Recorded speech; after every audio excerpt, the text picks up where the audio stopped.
একটা পশুর সামনে আরেক পশুকে যখন জবে করা হয় ওই পশুটা খারাপ ফিল করে, অপ্রয়োজনে তাকে তো খারাপ ফিল করানোর দরকার নাই। যতটুকু প্রয়োজন তাকে জবে করে খাওয়ার ব্যবস্থা আল্লাহ তাআলা রেখেছেন, তার শরীরে আপনার রিজিক আল্লাহ তাআলা রেখেছেন, আপনি খাবেন, কিন্তু প্রয়োজন ছাড়া তাকে অহেতুক কষ্ট দেওয়া সেটা শরীয়তে নিষিদ্ধ। নবী সাল্লাল্লাহু আলাইহি ওয়াসাল্লাম বলেছেন, ইন্নাল্লাহা কাতাবাল ইহসানা আলা কুল্লি শাই, আল্লাহ প্রতিটা বস্তুর প্রতি ইহসান করতে আমাদেরকে ফরজ করে দিয়েছেন, নির্দেশ দিয়েছেন। সো আমরা যখন প্রাণীকুল পশু পাখি সেগুলো হালাল পশু পাখি জবে করে খাবো, সেক্ষেত্রেও তাদের প্রতি ইহসান করার নির্দেশ নবী সাল্লাল্লাহু আলাইহি ওয়াসাল্লাম দিয়েছেন এবং বলেছেন, তোমরা যখন জবে করবে ফাহসিনু যিবহাতা, তখন যেই পশুটাকে জবাই করছো তার প্রতি অনুগ্রহ করো। কিভাবে অনুগ্রহ করো? অহেতুক কষ্ট দিও না, যে কষ্ট না দিলে চলে সেটা কেন দিতে যাবে।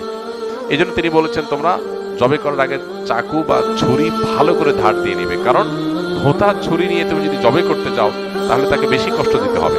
বেশি কষ্ট দিয়ে কেন তুমি তাকে জবে করবে, যেটা কম কষ্ট দিয়ে করা সম্ভব।